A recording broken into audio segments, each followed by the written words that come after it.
The Federal Reserve is on the cusp of cutting interest rates, and these interest rate cuts could have a big impact on the economy and housing market. In this video, I'm going to give you my projections for where interest rates are heading over the next year and what this is going to do to home values. So the current short-term Fed funds rate is around 4.3% heading into July 2025, and this orange line reflects its projected path over the next year, with market predictions suggesting that the Fed might cut interest rates by over 100 basis points over the next year, down to 3.1%. Now, the reason the Fed is forecast to do this is because inflation has slowed to 2.4%, while the US labor market is beginning to show some signs of stress, with the recent ADP payrolls report showing 33,000 job losses in June 2025. And so because of that, the Fed is now going to be more focused on preventing job losses in the economy, which is likely to mean interest rate cuts. Now, according to the CME Fed Watch tool, the Fed is expected to keep interest rates at 4.25 to 4.5% in their next meeting in July. However, these rate cuts are then expected to start in September and then continue in each subsequent month, with 3 rate cuts expected by the end of December 2025 and 4 to 5 cuts expected by June 2026. Now, there is one thing worth talking about here, folks, and that's who the Fed chair is even going to be a year from now. Because a year from now, Jerome Powell's term runs out. Jerome Powell is the current chair of the Federal Reserve. He has been since 2018. He will not be after 2026 because it seems like Donald Trump wants to replace him. And according to Reuters, Trump came out and recently said that he wants interest rates cut to 1% and would love if Powell resigned, with CNN reporting that Trump has actually recently sent a handwritten letter to Powell demanding ultra-low interest rates. And this is actually a picture of the letter, everyone. It's pretty interesting. It has different countries around the world with independent central banks, and it shows what their current policy rates are compared to America. So America's current short-term policy rate is 4.5%. You can see that's on the higher end, at least of the countries on this list. You can see Canada is actually at 2.75%. Trump, I guess, is saying that we should be in the 0 to 2% range on interest rates. Now, the prediction markets don't think that we'll actually see 0 to 2% interest rates. As I said in the beginning, they think it's more likely that we see a 3% interest rate in a year, which would be 4 or 5 rate cuts. And the question is, if we see 4 or 5 rate cuts, what is that going to do to the economy and housing market? Is that something that's actually going to end up re-stimulating demand in the economy and housing market? Well, I'm going to attack those questions one by one, because you guys out there as home buyers, investors, sellers, or people who just want to understand the market, very important that you understand what's going to happen with these interest rates, because there's a lot of misinformation out there. I see a lot of people already getting out there on YouTube and Instagram trying to say that rate cuts are going to bring massive demand back to the market. They say rate cuts are going to cause the biggest bubble of all time. But is that really true, everyone? Because let's not forget, the Fed already started cutting rates about 9 months ago. We had interest rates at 5.3% in August 2024, and then the Fed cut them a full 100 basis points to 4.3%. Let's not forget this. So interest rates have already been cut by 100 basis points. We should ask ourselves the question, what did that interest rate cut at the end of 2024 do for the housing market? What did it do for the economy? And the answer is not a whole lot. Mortgage rates actually ended up going up after those interest rate cuts, and there's been no meaningful bounce back in home buyer demand whatsoever. As you can see, existing home sales in the US, according to the National Association of Realtors, are still down about 25% from their pandemic peak. So in May 2025, existing home sales annualized to 4 million on the month. The pre-pandemic level was 5.4 million. So we're still down 25% on home buyer demand. And you could see we had that rate cut, those rate cuts, and there was really no increase in demand. And in fact, mortgage applications to buy a house, according to the Mortgage Bankers Association, registered an index of 165 in the first week of July. While that was up 15% year over year, it was down about 38% from the same week in 2019. So mortgage applications to buy a house are still down 39% from where they were pre-pandemic. So the first round of rate cuts did nothing to stimulate buyer demand. And so if that's the case, why would another round of rate cuts do anything to stimulate buyer demand, because in the last 9 months, it's not like we've seen a massive improvement in home price affordability. It's not like we've seen the economy get better. The new payroll report from ADP just showed that the economy contracted 33,000 jobs on private payrolls in June, and data from Indeed is showing that job openings are going down. And so if anything, the labor market seems in a slightly weaker position today than it was 9 months ago. So I think rate cuts, if anything, folks, might be a reaction to a slowdown in the housing market and economy, and could be the sign that things get worse into the future. When the Fed cuts rates, that's typically the sign that things are about to get worse in the future. As you can see here on this graph from the Federal Reserve Bank of St. Louis, the peaks in interest rates almost always come right before these gray shaded bars, which are recessions. Now, I know a lot of people are bored of the idea that a recession is coming. They don't think it's going to happen. They heard about it 2 or 3 years ago. The recession didn't happen. So a lot of people think, oh, that's just not going to happen anymore. It's not possible, is what a lot of people are saying. But I would say, folks, consider the historical record and consider the fact that we had a huge increase in interest rates over a 2 or 3 year period. And now those rates are starting to come down as the economy slows, and we're seeing visible signs of weakness in the housing market. To me, that adds up to a situation where you need to be cautious with these rate cuts as a potential home buyer investor. Do not believe that just because the Fed is cutting rates that we will see home prices go up and buyer demand come back.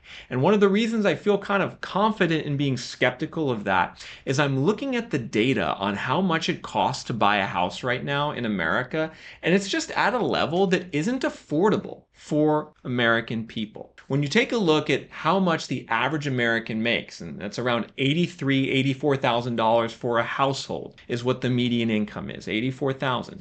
And you compare that to how much it costs to buy a house today, you can clearly see that the affordability is so poor that buyers are not going to be in a rush to come back to the market, even if the Fed cuts rates a couple times. And where we're really seeing this, everyone, is on this graph. And I want you all to really pay attention to this graph because it's showing you just what's going on in the market today and why buyer demand is so low. And the reason it's low in the housing market and why so many realtors and mortgage brokers and investors are pushing for the Fed to cut rates is because right now it costs the median household in America 39.7% of their gross income to afford the mortgage, tax, and insurance. And this mortgage to income ratio, it's at close to the highest level we've seen in the last 3 to 4 decades. And so in the previous peak in the bubble in 2006, it got to 39%. That was a sign of a bubble. It then went down to 22%. In the early 90s, it was around 38%. And then it went down to 25%. So what the historical record says is that this lack of affordability in the housing market is not sustainable. It's not sustainable whatsoever. We've never seen it be sustained over an extended period. So I think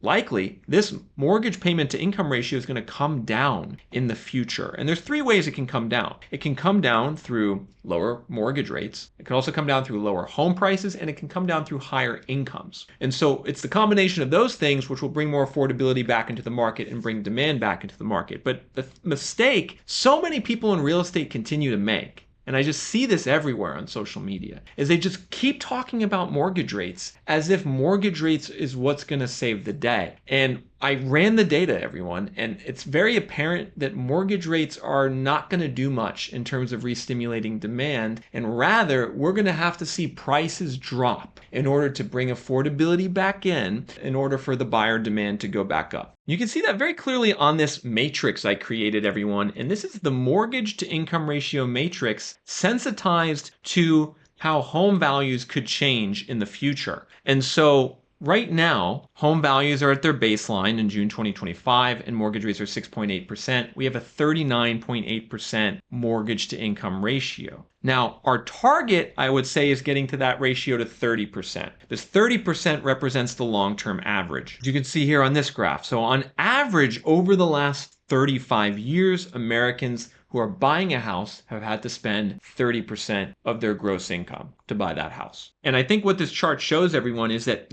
simply relying on these incremental mortgage rate reductions is not going to do much. Mortgage rates could go down to 5.3%, and if prices don't drop, it's still a 35% payment ratio for home buyers. It's still a level that just isn't workable. So we need to see values go down and go down significantly to actually bring affordability back into the market and to bring buyer demand back into the market. And so in some ways, I think even talking about these Fed rate cuts is kind of a waste of time. And I know for a lot of people who work in real estate, that's going to sound crazy because everyone who works in real estate has been trained to think that just the Fed controls everything and that rate cuts are amazing and that, the direction of mortgage rates is what buyers care about. But that's not the case anymore in 2025, everyone. Home prices are vastly overvalued and buyers are at their most pessimistic they've ever been. And so whether the Fed cuts 50 basis points or 75 basis points by the end of the year or 125 basis points over the next 12 months and, maybe Trump installs, a Fed chair like Kevin Warsh or Kevin Hassett or maybe Scott Bessent who's more aggressive on rate cuts, I just don't think it's going to matter a whole lot because the reality of the market is the prices are too high. And that's why buyers are on the sidelines. And I actually asked you guys some interesting questions regarding this video, which you've answered to in my polling section on my channel. And one of the first questions I asked you all was, if the Fed cuts rates, will it result in more home buyer demand? Now,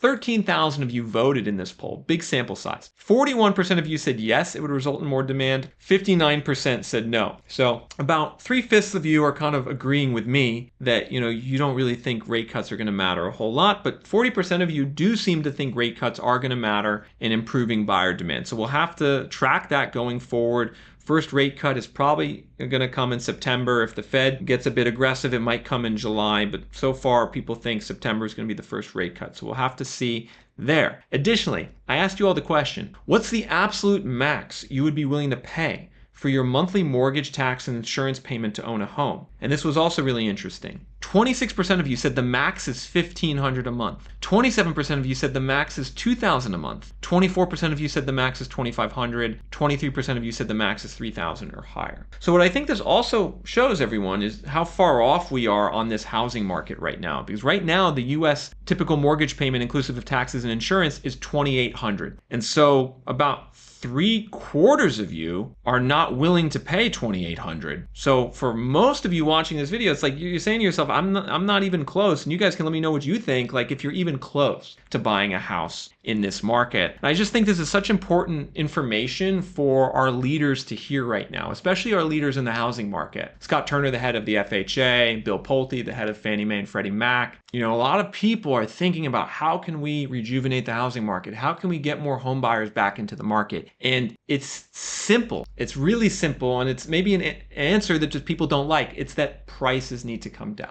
We're not going to get more buyers back into the market by pushing Powell to cut interest rates. We're not going to get more buyers back in the market by all of a sudden allowing crypto holdings to qualify for assets on mortgages. That is not going to sustainably improve the housing market. Rather, prices need to drop. And from a policy perspective, our government should be thinking about how they can facilitate home prices dropping. Because home prices dropping is the best thing that can happen to this country, economy, and society right now. Home prices dropping. It will make buying a house more affordable and will cause more people to buy homes and increase buyer demand. That would be great for the economy on its own, housing market on its own. But then also think about inflation, right? Inflation's down to 2.4% year over year. There's some people who are concerned inflation's going to make a comeback. The one way you can be sure inflation is not going to make a comeback is if home values drop. A declining home value environment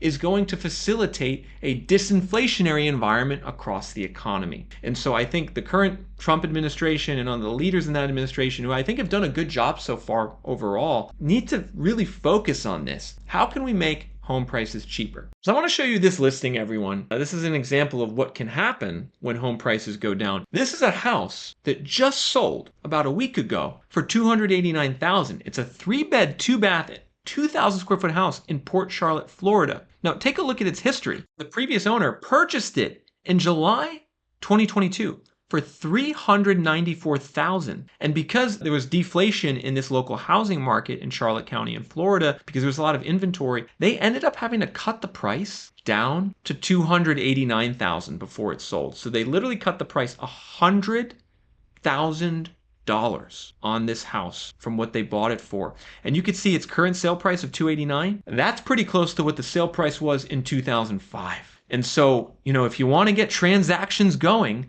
and you want to get homes sold on the market, drop the price. Of course, everyone, the market dynamics themselves are going to inform where values are heading in the future. And we have a lot of overvalued housing markets in America right now, where they boomed during the pandemic. Lots of people moved in. The prices went up as much as 50 or 60% in some cases over the span of just 4 or 5 years. And now they're starting to drop in some markets. Actually, in over 30 states, home values declined in May 2025, according to Zillow's Home Value Index on a month-over-month basis. And now we have about 7 to 8 states where values are dropping year over year, and there'll be even more states where values enter year-over-year correction in future months. You can see the states that are already in year-over-year correction territory include Colorado, Arizona, Texas, Louisiana, Georgia, Florida, North Carolina, and interestingly, Vermont and Hawaii. So we actually have 10 states, including DC, where values are down year over year, which means they're down from May 2024 to May 2025. But as I said earlier, we have 32 states plus DC where values are dropping on a month-over-month basis in seasonally adjusted terms. And we here at Reventure, we feel like these declines are going to continue into the future given the trajectory of inventory and price cuts on the market. So I would really recommend you check out our home price forecast. You can see our forward-looking forecast for all the different states right here. Florida has one of our lowest forecasts, minus 6.2% is where we think values are heading in Florida over the next year. We think values in Colorado are going to go down 6%. We think values in Utah and Arizona are going to go down 5%, and Texas are going to go down 5%. And we now have downward forecasts in about 20 to 25 different states. However, we still have the Northeast and the Midwest looking stable or going up. So really important that you understand what's going on in your market down to your zip code, because we have some markets here in Tampa and St. Pete where I live where we project prices to go down over 10% in the next year. There's other areas where we think prices are only going to drop 3%. And so if you're a potential buyer or investor trying to get a deal right now, you got to know these forecasts and how much values are projected to drop in your area. If they're projected to drop 10%, I mean, folks, you better be making offers reflecting that, and you should be bringing this data to the seller and the realtor saying, hey, here's an objective source saying values are forecast to drop. I'm going to need a better deal on this transaction. And we have this forecast available for nearly 30,000 zip codes in the US. And this forecast has actually performed really well in recent years in predicting price growth at the metro level. Our forecast has an over 70% correlation coefficient year to year in predicting prices. So to save money on your home purchase and to understand where the market's heading in the future, go to www.reventure.app and sign up for our premium plan at a cost of $39 a month so you can access that forecast for your zip code and take the power of housing market data into your own hands and make a more informed decision this year.